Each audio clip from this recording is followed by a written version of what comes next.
کتاب کا نام رحمت عالم صلی اللہ علیہ وآلہ وسلم، میٹرک، کوڈ 242، شعبہ سیرت اسٹڈیز، کلیہ عربی و علوم اسلامیہ، علامہ اقبال اوپن یونیورسٹی اسلام آباد۔ کورس کا تعارف۔ سیرت النبی صلی اللہ علیہ وسلم کا مطالعہ نہ صرف ہماری ایمان کا تقاضا ہے بلکہ تمام دنیائے انسانیت کے لیے کامیابی کی ضمانت بھی ہے۔ اللہ تعالیٰ کا ارشاد ہے، لَقَدْ كَانَ لَكُمْ فِي رَسُولِ اللَّهِ أُسْوَةٌ حَسَنَةٌ، تمہارے لیے رسول اللہ صلی اللہ علیہ وسلم کی ذات میں بہترین نمونہ ہے۔ اس امر پر سب کا اتفاق ہے کہ بڑوں کی نسبت بچے بات کو جلد ذہن نشین کرتے ہیں اور ان میں بات کو قبول کرنے کا امکان بھی زیادہ ہوتا ہے، اس لیے ان کے لیے سیرت النبی صلی اللہ علیہ وآلہ وسلم کا مطالعہ اور بھی زیادہ اہمیت کا حامل ہے۔ اس بات کو پیش نظر رکھتے ہوئے میٹرک کے طلباء کے لیے سیرت رسول صلی اللہ علیہ وآلہ وسلم سے متعلق بنیادی معلومات پر مشتمل کورس کو ضروری خیال کیا گیا۔ اس سلسلے میں نئے سرے سے کوئی کتاب تحریر کرنے کے بجائے بر صغیر کے معروف سیرت نگار علامہ سید سلیمان ندوی کی کتاب رحمت عالم کو بنیاد بنا کر یونیورسٹی کے فارمیٹ کے مطابق ڈھالا گیا۔ کتاب کے مضامین اور ترتیب میں کوئی بنیادی تبدیلی نہیں کی گئی۔ مشکل الفاظ کے متبادل آسان الفاظ لکھ دیے ہیں تاکہ طلباء کو سمجھنے میں سہولت ہو۔ مشکل عبارت کو آسان پیرائے میں بیان کر دیا ہے اور جہاں زیادہ اختصار تھا وہاں دیگر معتبر کتب سیرت کی مدد سے اضافے بھی کیے گئے ہیں۔ معاون کتب میں سر فہرست سید صاحب کی کتاب سیرت النبی صلی اللہ علیہ وآلہ وسلم ہے۔ علاوہ ازیں سیرت ابن ہشام اور سیرت شامی سے بھی استفادہ کیا گیا ہے۔ آخر میں اللہ کا شکر کا اظہار کرتا ہوں کہ اس نے اپنے رسول صلی اللہ علیہ وسلم کی تعلیمات کی خدمت کرنے کا موقع عنایت فرمایا۔ اللہ سے دعا ہے کہ وہ اس کوشش کو قبول فرمائے اور تمام قارئین کے لیے اس کو نفع بخش بنا دے، آمین۔ وصلی اللہ علی نبینا محمد وآلہ وصحبہ اجمعین۔ ڈاکٹر شاہ معین الدین ہاشمی، صدر شعبہ سیرت اسٹڈیز۔ بسم اللہ الرحمن الرحیم۔ اللہم صلی علی محمد وعلی آل محمد کما صلیت علی ابراہیم وعلی آل ابراہیم انک حمید مجید۔ اللہم بارک علی محمد وعلی آل محمد کما بارکت علی ابراہیم وعلی آل ابراہیم انک حمید مجید۔ یونٹ نمبر 1، ملک عرب اور خاندان رسول صلی اللہ علیہ وآلہ وسلم۔ فہرست مضامین۔ یونٹ کا تعارف، یونٹ کے مقاصد، عرب کا ملک، حجاز، اللہ کے قاصد، پیغمبروں کا سلسلہ، حضرت ابراہیم علیہ السلام کی نسل، کعبہ، حضرت اسماعیل علیہ السلام کا گھرانہ، قریش، بنی ہاشم، عبدالمطلب کی اولاد، عبداللہ خدا اسماعی، حضرت محمد صلی اللہ علیہ وسلم کی ولادت باسعادت، پرورش، فجار کی لڑائی میں شرکت، مظلوموں کی حمایت کا معاہدہ، خود آزمائی نمبر 2، کعبے کی تعمیر، تجارت کا پیشہ، تجارتی سفر، بی بی خدیجہ کی شرکت، بی بی خدیجہ سے نکاح، شرک اور برائی کی باتوں سے بچنا، خود آزمائی نمبر 3۔ صفحہ نمبر 10۔ یونٹ کا تعارف۔ اللہ تعالیٰ نے انسانوں کی ہدایت کے لیے مختلف اوقات میں مختلف نیک اور برگزیدہ شخصیتوں کو نبی بنا کر بھیجا۔ انہیں انبیاء علیہ السلام کے ذریعے اللہ تعالیٰ نے اپنی باتیں اپنے بندوں تک پہنچانے کا انتظام فرمایا۔ چنانچہ حضرت آدم علیہ السلام سے لے کر آخری نبی حضرت محمد صلی اللہ علیہ وسلم تک تقریباً 1,24,000 پیغمبر تشریف لائے۔ تمام انبیاء علیہ السلام کسی خاص قبیلے، قوم اور خاص وقت کے لیے تشریف لاتے تھے، مگر حضرت محمد صلی اللہ علیہ وسلم کو تمام علاقوں، تمام اقوام اور قیامت تک آنے والے وقتوں کے لیے نبی بنا کر بھیجا گیا۔ اس یونٹ میں اس علاقے کا تعارف کرایا گیا ہے جہاں حضرت صلی اللہ علیہ وسلم کی ولادت ہوئی۔ اس یونٹ میں آپ صلی اللہ علیہ وسلم کے والدین اور آپ صلی اللہ علیہ وسلم کی قوم کے حالات بھی بیان کیے گئے ہیں۔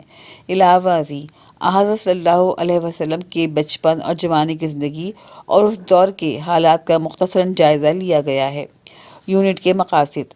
اس یونٹ کے مطالعے کے بعد آپ اس قابل ہو جائیں گے کہ عہد نبوی میں عرب کا تعارف کروا سکیں۔ نمبر 2، عربوں خصوصاً قریش کے حالات اور ان کی عادات بتا سکیں۔ نمبر 3، حضور اکرم صلی اللہ علیہ وسلم کے خاندان کا تعارف کرا سکیں۔ نمبر 4، آپ صلی اللہ علیہ وسلم کی بچپن اور جوانی کے حالات بیان کر سکیں۔ نمبر 5، ظہور نبوت سے قبل آپ صلی اللہ علیہ وآلہ وسلم کے اخلاق و عادات پر گفتگو کر سکیں۔ صفحہ نمبر 11۔ نمبر 1، عرب کا ملک۔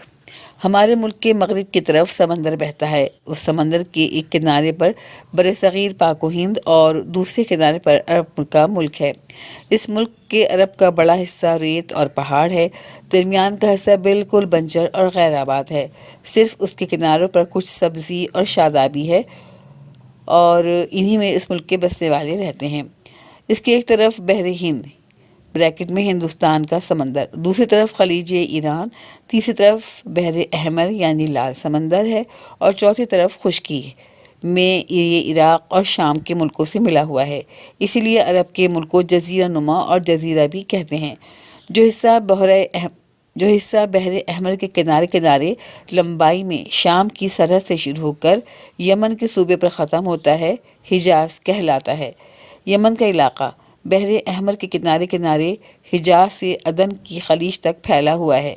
اسی کے قریب عدن کے خلیج کے کنارے پر حضر موت ہے اور عمان کے دریا کے عربی کنارے پر عمان اور ایران کے خلیج کے کنارے پر بحرین ہے اور اس سے ملا ہوا یمامہ ہے، اور بیچ ملک سے عراق تک کا حصہ نجد کہلاتا ہے۔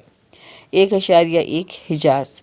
آپ اوپر پڑھ چکے ہیں کہ بحر احمر کے کنارے کنارے شام کی سرحد تک سے یمن تک جو حصہ ہے اس کو حجاز کہتے ہیں۔ حجاز میں 3 شہر مشہور تھے اور اب بھی ہیں، مکہ، دوسرا طائف اور تیسرا مدینہ۔ ہمارے پیغمبر صلی اللہ علیہ وسلم کا انہی 3 شہروں سے تعلق تھا۔ 1.2 اللہ کے قاصد۔ آپ کے علم میں ہے کہ ایک شخص مطلب کہ کوئی بات جس کو پیغام کہتے ہیں دور کسی کے پاس بھیجتا ہے تو وہ اپنی بات اپنے کسی معتبر آدمی سے کہہ دیتا ہے اور وہ آدمی اس بات کو سن کر دوسرے شخص کو سنا آتا ہے۔ اس معتبر آدمی کو ہم قاصد اور پیغام لے جانے والا اور فارسی میں پیغامبر یا پیغمبر اور عربی میں رسول کہتے ہیں۔ ایسے ہی اللہ تعالیٰ نے جب چاہا کہ اپنے بندوں کو اپنے مطلب کی بات اور پیغام دے تو اس نے اپنی مہربانی سے اپنے کسی چہیتے اور پیارے بندے کو اس کام کے لیے چنا اور اس کا نام اللہ کا قاصد، اللہ کا پیغام پہنچانے والا اور پیغمبر رکھا۔ عربی میں اسی کو نبی اور رسول کہتے ہیں۔ لہٰذا اللہ کے قاصدوں اور رسولوں کا کام یہ ہے کہ وہ اللہ کی باتوں کو اللہ کے بندوں تک پہنچاتے ہیں اور ان کو بتاتے ہیں کہ تمہارا اللہ تم سے کیا چاہتا ہے، وہ کن باتوں کے کرنے کا تم کو حکم دیتا ہے اور کن باتوں کو ناپسند کرتا ہے۔ جو بندے اس کا کہنا مانتے ہیں ان سے اللہ خوش ہوتا ہے اور جو نہیں مانتے ان سے ناراض ہوتا ہے۔ 1.3 پیغمبروں کا سلسلہ۔ اللہ تعالیٰ نے جب یہ دنیا بنائی اور اس میں آدمیوں کو بسانا چاہا تو سب سے پہلے جس آدمی کو اپنی قدرت سے پیدا کیا اس کا نام آدم رکھا۔ انہی آدم سے یہ سارے آدمی پیدا ہوتے چلے آ رہے ہیں۔ حضرت آدم علیہ السلام کے وقت سے اللہ تعالیٰ نے اپنے بندوں کو اچھی باتیں سکھانے اور بری باتوں سے روکنے کے لیے اپنے قاصد اور پیغمبروں کا سلسلہ بھی دنیا میں جاری رکھا، جو ہمارے پیغمبر حضرت محمد صلی اللہ علیہ وسلم تک جاری رہا، اور آپ صلی اللہ علیہ وآلہ وسلم کے بعد کوئی دوسرا پیغمبر نہ آیا ہے اور نہ قیامت تک آئے گا۔ 1.4 ابراہیم علیہ السلام کی نسل۔ حضرت آدم علیہ السلام کی اولاد میں مشہور پیغمبر حضرت نوح گزرے۔ حضرت نوح کی اولاد میں حضرت ابراہیم سب سے بڑے پیغمبر ہوئے۔ یہ عراق کے ملک میں پیدا ہوئے اور وہیں بڑے اور جوان ہوئے۔ اس وقت عراق کے لوگ چاند، سورج اور ستاروں کی پوجا کرتے تھے۔ حضرت ابراہیم علیہ السلام نے جب دیکھا تو دل میں غور کیا کہ کیا یہ ستارے اللہ ہو سکتے ہیں، لیکن جیسے ہی رات ختم ہوئی ستارے جھلملانے لگے اور جب سورج نکلا تو وہ بالکل نگاہوں سے اوجھل ہو گئے۔ یہ دیکھ کر پکار اٹھے کہ ایسی فانی ہستیوں سے تو میں نے دل نہیں لگاتا۔ رات آئی اور چاند پر نظر پڑی تو خیال آیا کہ شاید اس کی روشنی میں خدائی ہو، لیکن جب وہ بھی چھپ گیا تو پکار اٹھے کہ میرے پروردگار نے اگر مجھے راہ نہ دکھائی تو مجھے سچائی کا راستہ کبھی نہ مل سکے گا۔ اب خیال ہوا کہ اچھا، سورج کی روشنی تو سب سے بڑھ کر ہے، کیا یہ ہمارا پروردگار نہیں ہو سکتا؟ لیکن شام کی تاریکی نے اس بڑی روشنی کو بجھا دیا۔ تب ان کے دل سے آواز آئی کہ میرے پروردگار کا نور تو وہ نور ہے جس کو اندھیرا نہیں۔ میں اسی کو اللہ مانتا ہوں جس نے آسمان اور زمین اور ان کے جلووں کو پیدا کیا۔ پھر لوگوں سے پکار کر کہا کہ میں تمہارے مشرکانہ دین کو چھوڑتا ہوں اور ہر طرف سے مڑ کر اس ایک خدائے برحق کے آگے سر جھکاتا ہوں۔ اللہ تعالیٰ نے ان کو پیغمبر بنایا اور آسمان اور زمین کی حقیقتوں کے دفتر ان کے سامنے کھول دیے۔ اور دنیا میں توحید کا پیغام سنانے کے لیے ان کو مامور کیا۔ انہوں نے عراق کے بادشاہ نمرود اور اس کے درباریوں کو یہ پیغام سنایا۔ ان کے کانوں میں یہ بالکل نئی آواز تھی۔ انہوں نے حضرت ابراہیم علیہ السلام کو ڈرایا اور دھمکایا، مگر وہ اپنی بات پر جمے رہے، اور ایک دن موقع پا کر ان کے بت خانے میں جا کر ان کے پتھر کی مورتیوں کو توڑ پھوڑ کر رکھ دیا۔ صفحہ نمبر 13۔ یہ دیکھ کر بادشاہ نے ان کے لیے یہ سزا تجویز کی کہ ان کو آگ کے الاؤ میں جلا دیا جائے۔ یہ امتحان کا موقع تھا، مگر ان کی ثابت قدمی کا وہی حال رہا۔ ادھر ان کو آگ میں پڑنا تھا کہ آگ ان کی جان کی سلامتی کا سامان بن گئی۔ اب حضرت ابراہیم علیہ السلام نے یہاں سے شام اور مصر کے ملکوں کا رخ کیا اور وہاں کے بادشاہوں کو توحید یعنی اللہ کا ایک ماننا اور کہنا کا واز سنایا، اور جب کہیں سے آواز سنی گئی تو عرب کے صوبہ حجاز میں چلے آئے۔ اللہ نے حضرت ابراہیم علیہ السلام کو 2 بیٹے دیے، بڑے کا نام اسماعیل اور چھوٹے کا نام اسحاق رکھا۔ اسحاق کو شام کے ملک میں اور اسماعیل کو حجاز میں آباد کیا۔ 1.5 کعبہ۔ حجاز کا ملک ان دنوں آباد نہ تھا، مگر شام اور یمن کے ملک بہت آباد تھے۔ جو تاجر شام سے یمن کو اور یمن سے شام کو آنا جانا کرتے، وہ حجاز ہی کے راستے سے آتے جاتے تھے۔ اس لیے حجاز میں آنے جانے والے سوداگروں یعنی تاجروں کا تانتا لگا رہتا تھا۔ حضرت ابراہیم علیہ السلام کو اللہ کا حکم ہوا کہ اسی حجاز کی زمین میں ایک مقام پر ہماری عبادت کرنے اور نماز پڑھنے کے لیے گھر بناؤ۔ حضرت اسماعیل اور ابراہیم نے مل کر اللہ کے اس گھر کی تعمیر کی اور اس کا نام کعبہ اور بیت اللہ یعنی اللہ کا گھر رکھا گیا۔ نمبر 2، حضرت اسماعیل علیہ السلام کا گھرانہ۔ اللہ نے اپنے اس گھر کو بزرگی بخشی اور حضرت ابراہیم علیہ السلام کو حکم دیا کہ اس گھر کی خدمت کے لیے اپنے لڑکے اسماعیل کو اس مقام پر آباد کرو۔ حضرت ابراہیم علیہ السلام نے ایسا ہی کیا۔ حضرت اسماعیل کی اولاد بھی یہی رہنے لگی اور اس مقام کا نام مکہ رکھا گیا۔ حضرت اسماعیل علیہ السلام کا گھرانہ اس شہر مکہ میں آباد رہا، اللہ کا پیغام بندوں کو سناتا اور کعبۃ اللہ میں اللہ ہی کی عبادت کرتا رہا۔ سینکڑوں برس گزرنے کے بعد یہ لوگ دوسری قوموں کی دیکھا دیکھی اکیلے اللہ کو چھوڑ کر مٹی اور پتھر کی عجیب عجیب شکلیں بنانے لگے اور کہنے لگے کہ یہی ہمارے خدا ہیں۔ مٹی اور پتھر کے جن عجیب عجیب شکلوں کو وہ اللہ سمجھ کر پوجتے تھے ان کو بت کہتے تھے۔ بتوں کو اللہ سمجھنا اور ان کو پوجنا اللہ تعالیٰ کے نزدیک سب سے برا کام ہے، اور جو لوگ صفحہ نمبر 14 اللہ کو چھوڑ کر بتوں کو پوجتے ہیں ان کو کافر کہتے ہیں۔ 2.1 قریش۔ اتنے دنوں میں اسماعیل علیہ السلام کے گھرانے کے آدمی بہت سے خاندانوں اور قبیلوں میں بٹ گئے تھے۔ ان میں ایک قبیلہ مشہور تھا، قریش۔ یہ خاص مکہ میں آباد تھا اور کعبہ کا متولی یعنی انتظام کرنے والا تھا۔ دور دور سے کعبے کے حج کے لیے جو لوگ آتے جاتے ان کو حاجی کہتے ہیں۔ ان کا ٹھہرانا، کھانا کھلانا، پانی پلانا اور کعبہ شریف کے دوسرے کاموں کی دیکھ بھال اسی قبیلے کے ہاتھوں میں تھی۔ اسی لیے یہ قبیلہ سارے عرب میں عزت کی نگاہ سے دیکھا جاتا تھا۔ اسی قبیلے کے اکثر آدمی تجارت اور سوداگری کا پیشہ کرتے تھے۔ 2.2 بنی ہاشم۔ قریش کے قبیلے میں بھی کئی بڑے بڑے خاندان تھے، ان میں سے ایک بنی ہاشم تھا۔ یہ ہاشم کی اولاد تھے۔ ہاشم اس خاندان کے بڑے نامی گرامی شخص تھے۔ حاجیوں کو دل کھول کر کھانا کھلاتے تھے اور پینے کے لیے چمڑے کے حوضوں میں پانی بھرواتے تھے۔ یہ ایک طرح سے مکہ کے امیر تھے۔ قریش کے لیے جو زیادہ تر تجارت سے روزی کماتے تھے، انہوں نے یہ کیا کہ حبش کے بادشاہ نجاشی اور مصر اور شام کے بادشاہ قیصر سے فرمان یعنی حکم نامہ لکھوایا کہ ان کے ملکوں میں قریش کے تاجر بے روک ٹوک آ سکیں۔ پھر عرب کے مختلف قبیلوں میں پھر کر ان سے عہد دیا کہ وہ قریش کے تاجروں کے قافلے کو نہیں لوٹیں گے، اور قریش کے تاجر اس کے بدلے میں یہ کریں گے کہ ہر قبیلے کی ضرورت کی چیزیں انہیں پہنچائیں گے۔ 2.3 عبد المطلب۔ ہاشم نے اپنی شادی یثرب یعنی مدینہ کا جو پرانا نام ہے کے شہر میں بنو نجار کے خاندان میں کی۔ اس سے ایک لڑکا پیدا ہوا جس کا اصل نام شیبہ تھا، مگر شہرت عبد المطلب کے نام سے ہوئی۔ جناب عبد المطلب نے جوان ہو کر بڑا نام پیدا کیا۔ کعبے کا انتظام بھی ان کے سپرد ہوا۔ کعبے کے قریب حضرت ابراہیم کے زمانے کا ایک کنواں تھا جس کا نام زمزم تھا۔ یہ کنواں اتنی دنوں سے پڑا بھر گیا تھا۔ عبد المطلب صاحب نے اس کو صاف کر کے پھر درست کرایا۔ صفحہ نمبر 15۔ 2.4 عبد المطلب کی اولاد۔ عبد المطلب بڑے خوش نصیب تھے، عمر بھی بہت پائی۔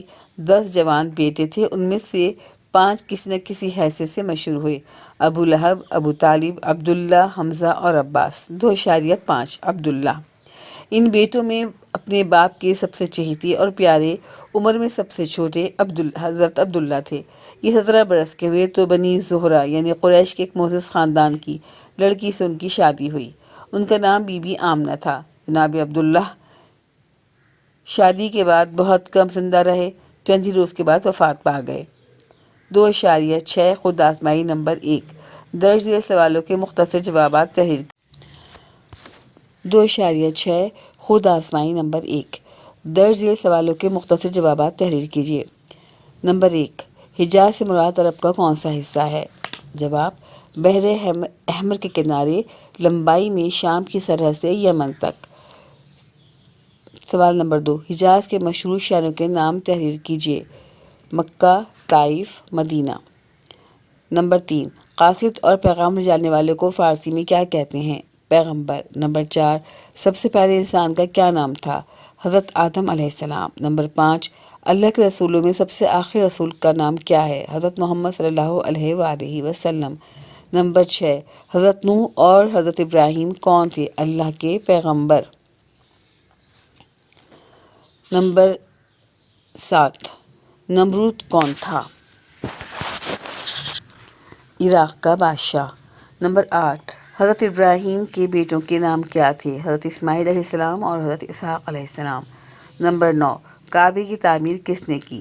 حضرت ابراہیم علیہ السلام اور حضرت اسماعیل علیہ السلام۔ نمبر 10، حضرت اسماعیل کا گھرانہ کون سے شہر میں آباد ہوا؟ اور اس کا درست جواب ہے مکہ میں۔ نمبر 3، صفحہ نمبر 16، ولادت باسعادت حضرت محمد صلی اللہ علیہ وآلہ وسلم۔ جناب عبداللہ کی وفات کے چند مہینوں کے بعد بی بی آمنہ کے ہاں بچہ پیدا ہوا، جن کا نام محمد صلی اللہ علیہ وآلہ وسلم رکھا گیا۔ ہمارے رسول اور پیغمبر کے پیدا ہونے کی دعا حضرت ابراہیم علیہ السلام نے اللہ سے مانگی تھی، اور جو ساری دنیا کی قوموں کے رسول بننے والے تھے۔ حضرت صلی اللہ علیہ وسلم کی پیدائش 12 تاریخ کو ربیع الاول کے مہینے میں پیر کے دن حضرت عیسیٰ علیہ السلام سے 571 برس بعد ہوئی۔ سب گھر والوں کو اس بچے کے پیدا ہونے سے بڑی خوشی ہوئی۔ 3.1 پرورش۔ سب سے پہلے ہمارے رسول کو ان کی ماں بی بی آمنہ نے دودھ پلایا۔ 2-3 دن کے بعد ان کے چچا ابو لہب کی ایک لونڈی صوبیہ نے آپ کو دودھ پلایا۔ اس زمانے میں قاعدہ یہ تھا کہ عرب کے شریف گھرانوں کے بچے دیہات میں پرورش پاتے تھے۔ دیہات سے عورتیں آتیں اور شریفوں کے بچوں کو پالنے اور دودھ پلانے کے لیے اپنے ساتھ اپنے گھروں کو لے جاتیں۔ انہی عورتوں میں سے جن کا نام حلیمہ تھا اور جو حوازن کے قبیلہ اور سعد کے خاندان سے تھیں، مکہ آئیں اور آپ صلی اللہ علیہ وسلم کو پرورش کے لیے اپنے قبیلے میں لے گئیں۔ 6 برس تک آپ صلی اللہ علیہ وسلم حضرت حلیمہ کے پاس حوازن قبیلہ میں پرورش پاتے رہے۔ 3.1 بی بی آمنہ کے پاس۔ حضرت صلی اللہ علیہ وسلم 6 برس کے ہو چکے تو آپ کی والدہ بی بی آمنہ نے آپ صلی اللہ علیہ وسلم کو اپنے پاس رکھ لیا۔ جیسا کہ آپ پہلے پڑھ چکے ہیں کہ حضرت صلی اللہ علیہ وسلم کی پردادی یثرب کی رہنے والی اور نجار کے خاندان سے تھیں۔ بی بی آمنہ آپ صلی اللہ علیہ وسلم کو لے کر کسی سبب مدینے آئیں اور نجار کے خاندان میں 1 مہینے تک رہیں۔ 3.12 بی بی آمنہ کی وفات۔ 1 مہینے کے بعد جب یہاں سے واپس ہوئی تو راستے میں بیمار ہو گئیں اور ابوا کے مقام پر وفات پا گئیں۔ وہیں پر آپ کو دفن کر دیا گیا۔ کیسا افسوسناک واقعہ تھا، 1 ماں تھی وہ بھی دنیا سے چلی گئی۔ بی بی آمنہ کے ساتھ ان کی وفادار لونڈی ایمن تھی۔ وہ حضرت محمد صلی اللہ علیہ وسلم کو اپنے ساتھ لے کر مکہ آئیں۔ صفحہ نمبر 17۔ 3.13 عبد المطلب کی پرورش میں۔ ایمن نے مکہ آ کر آپ صلی اللہ علیہ وسلم کو دادا عبد المطلب کے سپرد کیا۔ دادا نے اپنے بن ماں باپ کے یتیم پوتے کو سینے سے لگایا اور بڑے محبت اور پیار سے آپ صلی اللہ علیہ وسلم کی پرورش شروع کی۔ محبت کے مارے ہمیشہ وہ آپ صلی اللہ علیہ وسلم کو اپنے ساتھ رکھتے تھے اور ہر طرح سے آپ صلی اللہ علیہ وسلم کی خاطر کرتے تھے۔ 3.14 عبد المطلب کی وفات۔ عبد المطلب اب بہت بوڑھے ہو چکے تھے، 82 برس کی عمر تھی۔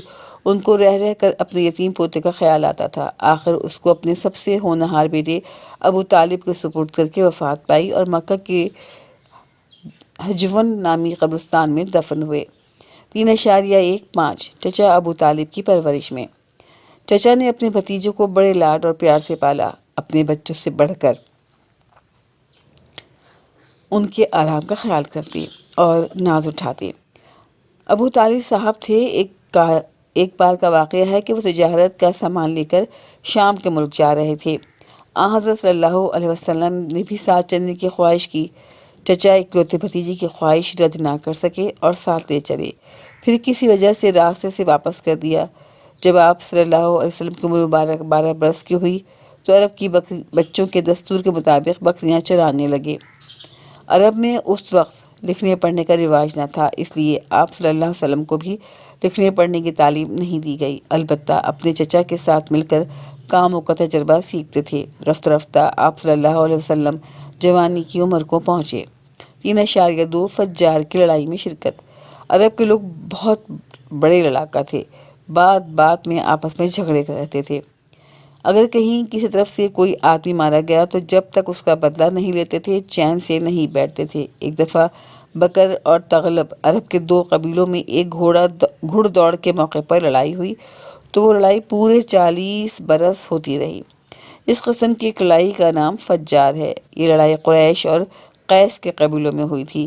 قریش کے سب خاندانوں نے اپنی اس قومی لڑائی میں شرکت کی تھی۔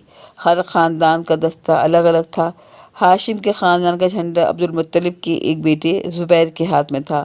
اسی صف میں ہمارے پیغمبر صلی اللہ علیہ وآلہ وسلم بھی تھے۔ آپ صلی اللہ علیہ وسلم بڑے رحم دل تھے، لڑائی جھگڑے کو پسند نہیں کرتے تھے، اس لیے آپ نے اس جنگ میں کسی پر ہاتھ نہیں اٹھایا۔ صفحہ نمبر 18۔ 3.3 مظلوموں کی حمایت کا معاہدہ۔ ان لڑائیوں کے سبب سے ملک میں بڑی بے چینی تھی، کسی کو چین سے بیٹھنا نصیب ہوتا نہ تھا، نہ کسی کو اپنی اور اپنی عزیزوں کی جانوں کی خیر نظر آتی تھی۔ ان لڑائیوں میں لوگ بہت مارے جاتے تھے، اس لیے خاندان میں بن باپ کے یتیم بچے بہت تھے، ان کا کوئی پوچھنے والا نہ تھا۔ ظالم لوگ انہیں ستاتے تھے اور زبردستی ان کا مال کھا جاتے تھے۔ خاندان میں جو کمزور ہوا اس کا کہیں ٹھکانہ نہ تھا۔ یہ حالت دیکھ کر آپ کا دل دکھتا تھا اور سوچتے تھے کہ اس ظلم کو، ستم کو کیسے روکیں کہ سب لوگ خوش امن و امان سے رہیں۔ عرب کے چند نیک مزاج لوگوں کو پہلے بھی یہ خیال ہوا تھا کہ اس کے لیے چند قبیلے مل کر آپس میں یہ عہد کریں کہ وہ سب مل کر مظلوموں کی مدد کریں گے۔ اس تجویز کے جو پہلے بانی تھے ان کے ناموں میں اتفاق سے فضل کا لفظ تھا، جس کے معنی بھی مہربانی کے ہیں، اس لیے ان کے آپس کا حلف یعنی معاہدے کا نام فضل والوں کا قول و قرار رکھا گیا۔ اس کو عربی میں حلف الفضول کہتے ہیں۔ فجار کی لڑائی جب ہو چکی تو آپ صلی اللہ علیہ وسلم کے چچا زبیر بن عبد المطلب نے تجویز پیش کی کہ اس قول و قرار کو جو پہلے کیا جا چکا تھا اور جس کو لوگوں نے بھلا دیا تھا پھر سے زندہ کیا جائے۔ اس کے لیے ہاشم، زہرہ اور تیم کے خاندان مکہ کے ایک نیک مزاج امیر آدمی کے گھر میں جس کا نام عبداللہ بن جدعان تھا جمع ہوئے اور سب نے مل کر عہد کیا کہ ہم میں سے ہر شخص مظلوم کی حمایت کرے گا اور اب مکے میں کوئی ظالم رہنے نہیں پائے گا۔ اس معاہدے میں ہمارے رسول صلی اللہ علیہ وسلم بھی شریک تھے اور بعد میں فرمایا کرتے تھے کہ میں آج بھی اس معاہدے پر عمل کرنے کو تیار ہوں۔ 3.4 خود آزمائی نمبر 2 مندرجہ سوالوں کا مختصر جواب تحریر کیجیے۔ نمبر 1، قریش کہاں کا قبیلہ تھا؟ جواب، حجاز کا یعنی مکے کا۔ نمبر 2، خاندان بنی ہاشم کا تعلق کس قبیلے سے تھا؟ قریش سے۔ 3، قریش کے لوگ کیا کاروبار کرتے تھے؟ تجارت۔ نمبر 4، عبد المطلب کا اصل نام کیا تھا؟ شیبہ۔ نمبر 5، زمزم کا کنواں کس نے درست کروایا تھا؟ جواب، حضرت عبد المطلب نے۔ 6، حضور اکرم صلی اللہ علیہ وسلم کی والدہ ماجدہ کا کیا نام تھا؟ Be be Amna. نمبر 7، حضرت صلی اللہ علیہ وسلم کی پیدائش کون سی تاریخ اور کون سی ماہ میں ہوئی؟ 12 ربیع الاول۔ نمبر 8، حضرت عیسیٰ اور حضرت صلی اللہ علیہ وسلم کے درمیان کتنی مدت کا فاصلہ ہے؟ 571۔ سال۔ نمبر 9، حضور اکرم صلی اللہ علیہ وسلم کو کن خواتین نے دودھ پلایا تھا؟ ان کی والدہ آمنہ اور چچا ابو لہب کی بیٹی کی لونڈی صوبیہ اور بنو سعد کی خاتون حلیمہ سعدیہ نے۔ نمبر 11، نمبر 10، حضور اکرم صلی اللہ علیہ وسلم کی پردادی کہاں کی رہنے والی تھیں؟ یثرب کی۔ نمبر 11، حضور صلی اللہ علیہ وسلم کی والدہ ماجدہ کا انتقال کس مقام پر ہوا تھا؟ ابوا۔ نمبر 12، ایمن کون تھیں؟ بیوی آمنہ کی وفادار لونڈی۔ نمبر 13، والدہ کی وفات کے بعد آپ کی پرورش کس نے کی؟ آپ کے دادا عبد المطلب نے۔ نمبر 14، فجار کی لڑائی کن دو قبیلوں کے درمیان لڑی گئی؟ قریش اور قیس۔ نمبر 15، حلف الفضول سے کیا مراد ہے؟ فضل والوں کا قول و قرار۔ نمبر 4، کعبہ کی تعمیر۔ مکے کا شہر ایسی جگہ بسا ہے جس کے چاروں طرف پہاڑیاں ہیں، انہی کے بیچ میں مکہ بنا ہے۔ جب زور کی بارش برستی ہے تو پہاڑیوں سے پانی بہہ کر شہر کی گلیوں میں بھر جاتا ہے اور گھروں میں گھس جاتا تھا۔ اس زمانے میں کعبہ کی دیواریں نیچی تھیں اور اس پر چھت بھی نہ تھی، اس لیے بہت دفعہ ایسا ہوا کہ سیلاب سے کعبے کی عمارت کو نقصان پہنچا۔ یہ دیکھ کر مکہ والوں نے مشورہ کیا کہ کعبے کی عمارت پھر سے اونچی اور مضبوط کر کے بنائی جائے۔ اتفاق یہ ہے کہ مکہ کی بندرگاہ پر، جس کا نام جدہ تھا، سوداگروں کا ایک جہاز آ کر ٹوٹ گیا تھا۔ قریش کو خبر ہوئی تو ایک آدمی بھیج کر جہاز کے تختے خرید لیے گئے۔ اب قریش کے سب خاندانوں نے مل کر کعبے کے بنانے کا کام شروع کیا۔ کعبے کی پرانی دیواروں میں ایک کالا سا پتھر تھا اور اب بھی لگا ہوا ہے، اس کو اب بھی کالا پتھر ہی کہتے ہیں۔ اس کا نام عربی میں حجر اسود ہے۔ یہ پتھر عرب کے لوگوں میں بڑا متبرک سمجھا جاتا تھا اور اسلام میں بھی اس کو متبرک مانا جاتا ہے۔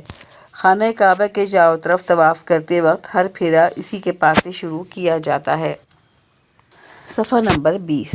جب قریش نے اس دفعہ دیوار کو وہاں تک اونچا کر لیا جہاں یہ پتھر لگا تھا تو ہر خاندان نے یہی چاہا کہ اس مقدس پتھر کو ہم ہی اکیلے اٹھا کر اس جگہ پر رکھیں۔ نوبت یہاں تک پہنچی کہ تلواریں کھنچ گئیں۔ جب جھگڑا کسی طرح طے نہ ہوا تو قریش کے ایک سب سے بوڑھے آدمی نے یہ رائے دی کہ کل صبح سویرے جو شخص سب سے پہلے کعبے میں آئے وہی اپنی رائے سے اس جھگڑے کا فیصلہ کر دے، اور اس کا جو فیصلہ ہو اس کو سب لوگ دل سے مان لیں۔ سب نے اس رائے کو پسند کیا۔ اب اللہ کا کرنا ایسا ہوا کہ صبح سویرے جو سب سے پہلے پہنچا وہ ہمارے رسول صلی اللہ علیہ وسلم تھے۔ آپ صلی اللہ علیہ وسلم کو دیکھ کر سب خوش ہو گئے۔ آپ صلی اللہ علیہ وسلم نے یہ کیا کہ ایک چادر منگوا کر اس میں پتھر کو رکھا اور ہر قبیلے کے سردار کو کہا کہ وہ اس چادر کے ایک ایک کونے کو تھام لیں اور اوپر کو اٹھائیں۔ جب پتھر چادر سمیت اپنی جگہ پر آ گیا تو آپ صلی اللہ علیہ وسلم نے اپنے مبارک ہاتھوں سے اس کو اٹھا کر اس جگہ پر رکھ دیا، اور اس طرح عرب کی یہ ایک بڑی لڑائی ہمارے رسول صلی اللہ علیہ وسلم کی تدبیر سے رک گئی۔ 4.1 تجارت کا پیشہ۔ قریش کے شریفوں کا سب سے باعزت پیشہ سوداگری تھا اور تجارت تھا۔ جب ہمارے رسول صلی اللہ علیہ وسلم کا کاروبار سنبھالنے کے لائق ہوئے تو اسی پیشے کو اختیار فرمایا۔ آپ صلی اللہ علیہ وسلم کی نیکی، سچائی اور اچھے برتاؤ کی شہرت تھی، اس لیے اس پیشے میں کامیابی کی راہ آپ صلی اللہ علیہ وسلم کے لیے بہت جلد کھل گئی۔ ہر معاملے میں سچا وعدہ فرماتے اور جو وعدہ فرماتے اس کو پورا کرتے۔ آپ صلی اللہ علیہ وسلم کی تجارت کے ساتھی عبداللہ بیان کرتے ہیں کہ ایک بار میں نے آپ صلی اللہ علیہ وسلم سے اس زمانے میں خرید و فروخت کا ایک معاملہ طے کیا۔ بات کچھ طے ہو چکی تھی، کچھ ادھوری رہ گئی تھی۔ میں نے وعدہ کیا کہ پھر آ کر بات پوری کر لیتا ہوں، یہ کہہ کر چلا گیا۔ 3 دن کے بعد مجھے اپنا وعدہ یاد آ گیا اور دوڑ کر آیا تو دیکھا کہ آپ صلی اللہ علیہ وسلم اسی جگہ بیٹھے میرے آنے کا انتظار کر رہے ہیں، اور جب آیا تو آپ صلی اللہ علیہ وسلم کی پیشانی پر میری اس حرکت سے بل تک نہ آیا، نرمی کے ساتھ اتنا ہی فرمایا کہ تم نے مجھے بڑی زحمت دی، 3 دن سے یہاں تمہارا انتظار کر رہا ہوں۔ تجارت کے کاروبار میں آپ صلی اللہ علیہ وسلم اپنا معاملہ ہمیشہ صاف رکھتے تھے۔ آپ صلی اللہ علیہ وسلم کے ایک ساتھی جن کا نام سائب ہے، سین السا اور حمزہ بھی، کہتے ہیں کہ میرے ماں باپ آپ صلی اللہ علیہ وسلم پر قربان، آپ صلی اللہ علیہ وسلم میر تجارت میں شریک تھے، مگر ہمیشہ معاملہ صاف رکھا، نہ کبھی جھگڑا کرتے نہ عیب چھپاتے تھے۔ آپ صلی اللہ علیہ وسلم کے کاروبار کے ایک اور ساتھی کا نام ابو بکر تھا، وہ بھی مکہ ہی میں قریش کے ایک سوداگر تھے۔ وہ کبھی کبھی سفر میں آپ صلی اللہ علیہ وسلم کے ساتھ رہتے تھے۔ قریش کے لوگ ہمارے حضرت محمد صلی اللہ علیہ وسلم کی خوش معاملگی، دیانتداری اور ایمانداری پر اتنا بھروسہ کرتے تھے کہ بغیر کسی تردد کے اپنا سرمایہ آپ صلی اللہ علیہ وسلم کے سپرد کر دیتے تھے۔ صفحہ نمبر 21۔ بہت سے لوگ اپنا روپیہ آپ صلی اللہ علیہ وسلم کے پاس امانتاً رکھواتے تھے اور آپ صلی اللہ علیہ وسلم کو امین یعنی امانت دار کہتے تھے۔ 4.2 تجارتی سفر۔ قریش کے تاجر اکثر شام اور یمن کے ملکوں میں سفر کر کے تجارت کا مال بیچا کرتے تھے۔ حضرت صلی اللہ علیہ وسلم نے بھی تجارت کا سامان لے کر انہی ملکوں کا سفر کیا۔ 4.3 حضرت خدیجہ کی شرکت۔ عرب میں تجارت کا ایک قاعدہ یہ تھا کہ امیر لوگ جن کے پاس دولت ہوتی تھی وہ روپیہ دے دیتے تھے، اور دوسرے محنتی لوگ جن کو تجارت کا سلیقہ ہوتا تھا اس سے روپیے کو لے کر تجارت میں لگاتے تھے، اور اس سے فائدہ حاصل ہوتا تھا اس کو دونوں آپس میں بانٹ لیتے تھے۔ حضرت صلی اللہ علیہ وسلم نے بھی اس طریقے پر تجارت کا کام شروع کیا تھا۔ قریش میں خدیجہ نام کی ایک دولت مند بی بی تھیں۔ ان کے پہلے شوہر وفات پا گئے تھے اور اب وہ بیوہ تھیں۔ وہ اپنا سامان دوسروں کو دے کر ادھر ادھر بھیجا کرتی تھیں۔ انہوں نے ہمارے حضرت محمد صلی اللہ علیہ وسلم کی ایمانداری اور سچائی کی تعریف سنی تو آپ صلی اللہ علیہ وسلم کو بلوا کر کہا کہ آپ میرا سامان لے کر تجارت کیجیے، میں جتنا نفع دوسروں کو دیتی ہوں اس سے زیادہ آپ کو دوں گی۔ آپ صلی اللہ علیہ وسلم راضی ہو گئے اور ان کا سامان لے کر شام کے ملک کو گئے۔ بی بی خدیجہ رضی اللہ تعالیٰ عنہا نے اپنا غلام میسرہ کو بھی آپ صلی اللہ علیہ وسلم کے ساتھ کر دیا۔ اس تجارت میں بہت نفع ہوا۔ واپس آئے تو بی بی خدیجہ نے آپ صلی اللہ علیہ وسلم کے کام سے بہت خوش ہوئیں۔ 4.4 بی بی خدیجہ سے نکاح۔ اس سفر سے واپس آئے ہوئے 3 مہینے گزرے تھے کہ بی بی خدیجہ رضی اللہ تعالیٰ عنہا نے آپ صلی اللہ علیہ وسلم کے پاس نکاح کا پیغام بھیجا۔ اس وقت آپ صلی اللہ علیہ وسلم کی عمر مبارک 25 برس تھی اور بی بی خدیجہ کی 40 سال تھی۔ پھر آپ صلی اللہ علیہ وسلم نے خوشی سے اس پیغام کو قبول کر لیا اور چند روز کے بعد نہایت سادگی اور بے تکلفی کے ساتھ یہ تقریب انجام پا گئی۔ آپ صلی اللہ علیہ وسلم کے چچا جناب ابو طالب اور حضرت حمزہ اور خاندان کے دوسرے بڑے دلہن کے مکان پر گئے، 500 درہم مہر قرار پایا اور نکاح مکمل ہوا۔ اب دونوں میاں بیوی خوشی خوشی رہنے لگے۔ تجارت کا کام اسی طرح چلتا رہا اور آپ عرب کے مختلف شہروں میں آتے جاتے رہے اور آپ کی نیکی، سچائی اور اچھے اخلاق کا ہر طرف چرچا تھا۔ صفحہ نمبر 22۔ 4.5 شرک اور برائی سے بچنا۔ حضرت محمد صلی اللہ علیہ وسلم دنیا میں اس لیے پیدا کیے گئے تھے کہ وہ اللہ کے بندوں کو اللہ کا پیغام سنائیں، ان کو برائی اور بدی کی باتوں سے بچائیں، اچھی اور نیک باتیں بتائیں۔ حضور صلی اللہ علیہ وسلم بچپن سے ہی بہت نیک، اچھے اور ہر برائی سے پاک تھے۔ بچپن میں بچوں کی طرح چھوٹے اور بیکار کھیل کود سے پاک رہے۔ جب بھی کوئی معمولی بات بھی ایسی ہوئی جو نبی رسول صلی اللہ علیہ وسلم کے قاصد کی شان کے مناسب نہ ہوتی تو آپ صلی اللہ علیہ وسلم کو اللہ اس سے صاف بچا لیتا۔ بچپن کا قصہ ہے کہ کعبے کی دیوار درست ہو رہی تھی۔ بچے اپنے اپنے تہبند اتار کر کندھوں پر رکھ کر پتھر لاتے تھے۔ آپ صلی اللہ علیہ وسلم نے اپنے چچا کے کہنے سے ایسا کرنا چاہا تو غیرت کے مارے بے ہوش ہو کر گر پڑے۔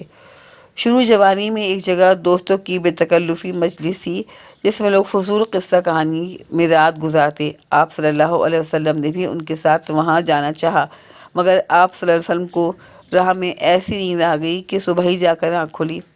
قریش کے سبھی لوگ اپنے دادا ابراہیم علیہ السلام کا دین بھلا چکے تھے اور اللہ کو چھوڑ کر مٹی اور پتھر کی شکلیں بنا کر ان مورتیوں کو پوجتے تھے۔ کچھ لوگ سورج اور دوسرے ستاروں کی پوجا کرتے تھے، مگر حضور صلی اللہ علیہ وسلم نے جب سے ہوش سنبھالا ان باتوں سے برابر بچتے رہے۔ خود آزمائی نمبر 3۔ سوالات کے جوابات دیجیے۔ نمبر 1، کعبے میں لگے ہوئے کالے پتھر کو عربی میں کیا کہتے ہیں؟ حجر اسود۔ نمبر 2، کعبۃ اللہ میں کالا پتھر لگانے سے متعلق جھگڑے کا فیصلہ کس نے کیا تھا؟ جواب، ہمارے نبی حضرت محمد صلی اللہ علیہ وسلم نے۔ نمبر 3، آپ صلی اللہ علیہ وسلم نے ابتدا میں کیا پیشہ اختیار فرمایا تھا؟ تجارت۔ نمبر 4، قریش کے لوگوں نے آپ کی دیانتداری کی وجہ سے آپ کو کیا نام دیا تھا؟ امین۔ نمبر 5، آپ صلی اللہ علیہ وسلم نے تجارت کے سلسلے میں کہاں کے سفر فرمائے؟ شام اور یمن۔ نمبر 6، رسول اللہ صلی اللہ علیہ وسلم کو قریش کی کس دولت مند خاتون نے مال تجارت دے کر تجارت کے لیے بھیجا تھا؟ حضرت بی بی خدیجہ رضی اللہ تعالیٰ عنہا۔ نمبر 7، پہلے نکاح کے وقت آپ صلی اللہ علیہ وسلم اور آپ کی زوجہ محترمہ کی عمر مبارک کیا تھی؟ آپ صلی اللہ علیہ وسلم کی عمر 25 سال اور بی بی خدیجہ کی عمر 40 سال تھی۔ نمبر 8، قریش کے لوگوں نے ابراہیم علیہ السلام کا دین نمبر 6، رسول اللہ صلی اللہ علیہ وسلم کو قریش کی کس دولت مند خاتون نے مال تجارت دے کر تجارت کے لیے بھیجا تھا؟ حضرت بی بی خدیجہ رضی اللہ تعالیٰ عنہا۔ نمبر 7، پہلے نکاح کے وقت آپ صلی اللہ علیہ وسلم اور آپ کی زوجہ محترمہ کی عمر مبارک کیا تھی؟ آپ صلی اللہ علیہ وسلم کی عمر 25 سال اور بی بی خدیجہ کی عمر 40 سال تھی۔ نمبر 8، قریش کے لوگوں نے ابراہیم علیہ السلام کا دین بلا کر کس کی پرستی شروع کر رکھی تھی؟ مٹی اور پتھر کی مورتیوں کی، اور بعض سورج اور ستاروں کی پوجا کرتے تھے۔ یونٹ نمبر 2، نزول وحی سے بیعت عقبہ تک۔